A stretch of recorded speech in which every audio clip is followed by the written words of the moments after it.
नमस्कार, आप सभी का बहुत बहुत स्वागत है आपके इस चैनल पर। दोस्तों, आज हम बहुत ही महत्वपूर्ण, बहुत ही संवेदनशील टॉपिक के बारे में बात करने वाले हैं। कल 4 अक्टूबर यानी कल देश के बहुत सारे हिस्सों में, देश के बहुत सारे भागों में आपको मुस्लिम संप्रदाय के द्वारा आपको वक्फ बोर्ड के लेकर जो सरकार के द्वारा इसमें जो संशोधन किया गया है, इसके देश के अलग अलग हिस्सों में बहुत सारे विद्रोह होने वाला है, आंदोलनें होगी।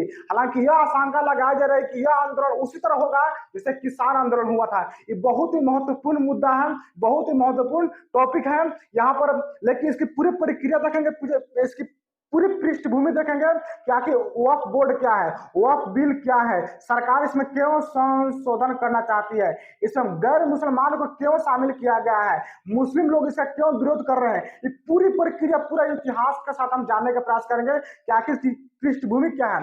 हम आपको आधा अधूरा ज्ञान देते हैं और नहीं लेते हैं, पूरी हम पृष्ठभूमि आपको समझाने की बात करेंगे।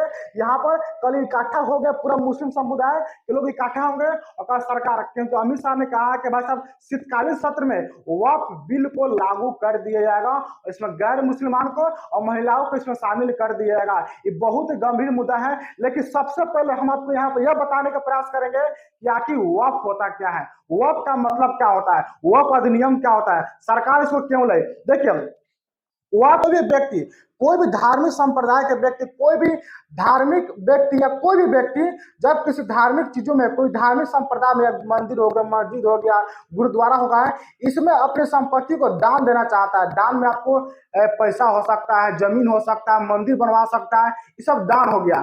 तो इसी दान को, जो संपत्ति हो गया ना, अब यह संपत्ति उसकी हो गई जिसको दान दिए थे। अब इस जो संपत्ति है, इसी संपत्ति को बोलते हैं हम लोग वक्फ। वक्फ का मतलब होता है संपत्ति।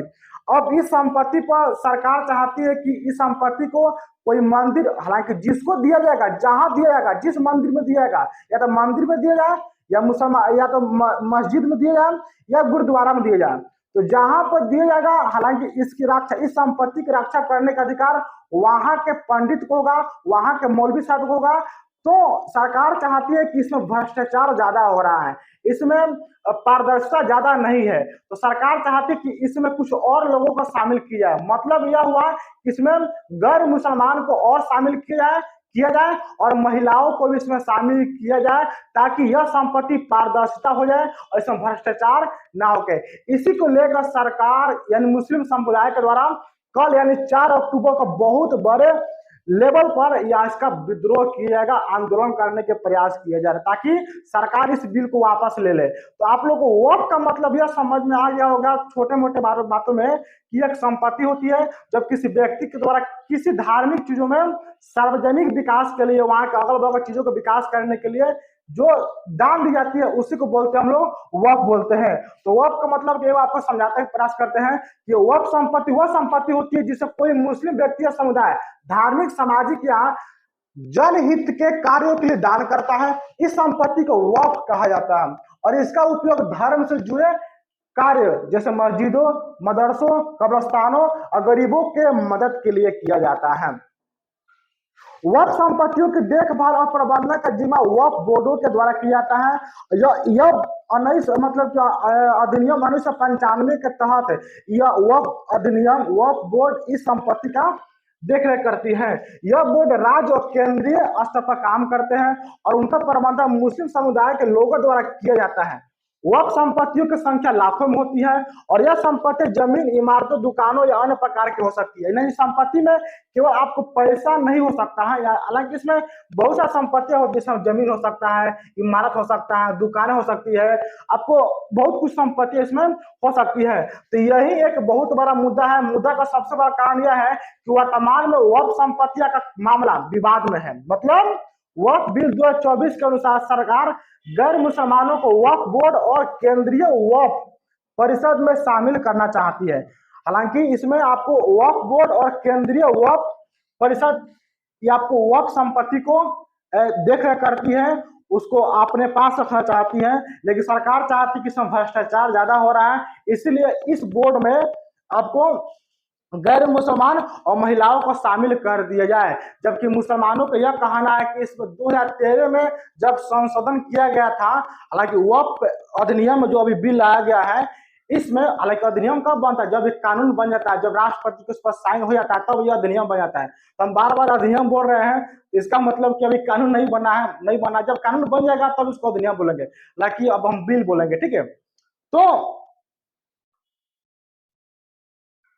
अब मुस्लिम समुदाय के द्वारा यह कहा जा रहा है कि इसमें आपको, हालांकि जैसे मानते कि मंदिरों में आपको पंडित जो होता है तो उसमें मुसलमान भाग नहीं ले सकते हैं, मस्जिदों में क्यों, आखिर क्यों इसमें गैर मुसलमान भाग लेंगे, क्यों महिलाएं शामिल होगी। 2013 में जब इसमें संशोधन किया गया था तो केवल 2 ही महिलाएं इसमें शामिल थी, मतलब केवल 2 महिलाएं इसमें शामिल हो सकती है।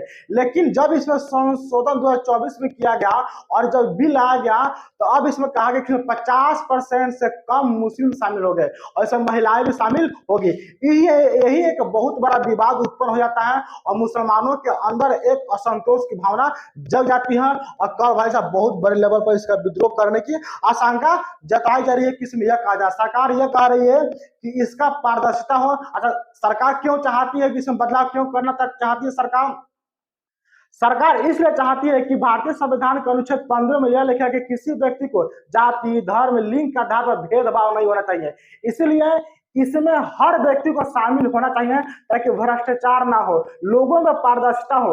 इसलिए चाहती है कि सरकार इसमें गैर मुसलमानों को शामिल कर दी जाए, महिलाओं को इसमें शामिल कर दी जाए ताकि यह लोगों तक पहुंचे और लोग यह जान सके कि हाँ, किसकी संपत्ति केवल मुसलमानों का ना होकर बाकी लोग इसको देख रेख कर रहे हैं। इसलिए सरकार चाहती है। लेकिन मुसलमानों में जो जो जो लोग हैं इसका विरोध कर रहे हैं। क्यों विरोध कर रहे हैं? ताकि इसमें बदलाव ना हो सके। हालांकि सरकार यह चाहती है, सरकार इसमें, हालांकि मुसलमानों कह रहे हैं कि हमारे ऊपर अत्याचार हो रहा है, हमारे जो संविधान है ना उसमें जो अनुच्छेद लिखा गया है उसका उल्लंघन हो रहा है। मुसलमानों को कहा रहा है कि अनुच्छेद 26 का उल्लंघन किया जा रहा है, मुसलमानों को कहा जा रहा है कि अनुच्छेद 25 का उल्लंघन किया जा रहा है, 13 के क्लॉज 2 का उल्लंघन किया जा रहा है और अनुच्छेद 29 का उल्लंघन किया जा रहा है। मतलब कि इन सभी अनुच्छेदों में यह बताया गया है कि धार्मिक स्वतंत्रता का अधिकार है, यानी कोई भी व्यक्ति के जो धर्म है ना उसमें किसी बाहरी व्यक्ति का हस्तक्षेप नहीं होना चाहिए।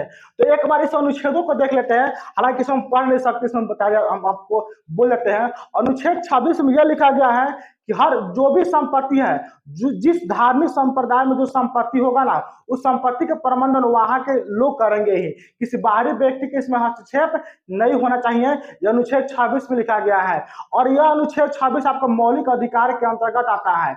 और यह हालांकि अब जो संपत्ति होगा ना किसी, अब पहले था संपत्ति तो मौलिक अधिकार था, लेकिन अब यही संपत्ति अब कानूनी अधिकार हो चुका है। तो आपसे एक सवाल हम पूछ लेते हैं यहीं पर, कानूनी अधिकार हो चुका है तो किस संशोधन के तहत किया गया था, अब इसको कहां शामिल कर दिया गया है और किस भाग में इसको शामिल कर दिया गया है? तो आपको इसका जवाब इस कमेंट बॉक्स में अवश्य लिखना है। तो संविधान के अनुच्छेद 26 में यही लिखा गया है कि जो भी संपत्ति होगा वह संपत्ति का प्रबंधन वहां के लोग करेंगे, इसमें किसी बाहरी व्यक्ति का हस्तक्षेप नहीं होगा। तो वही लिखा गया है सभी धार्मिक समूहों और संप्रदायों को अपने धार्मिक मामलों का स्वतंत्र रूप से प्रबंधन करने का अधिकार है। इसका मतलब यह है कि धार्मिक संगठनों को अपनी आस्था और गतिविधियों में राज्य या बाहरी हस्तक्षेप नहीं करने चाहिए, जो धार्मिक स्वतंत्रता सुरक्षा के लिए महत्वपूर्ण है।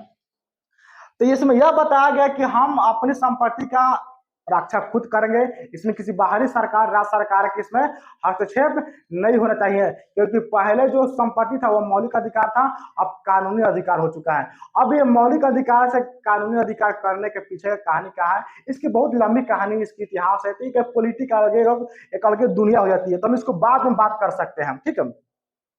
अब अनुच्छेद 13 के क्लॉज 1 में 2 में यह लिखा गया है, हालांकि देखिए यह टॉपिक उन लोगों के लिए सबसे ज्यादा इंपॉर्टेंट है जो यूपीएससी, स्टेट पीसीएस या किसी बड़े बड़े एग्जामों को तैयारी करते हैं, तो उसके लिए आंसर राइटिंग में बहुत ज्यादा काम आने वाला है।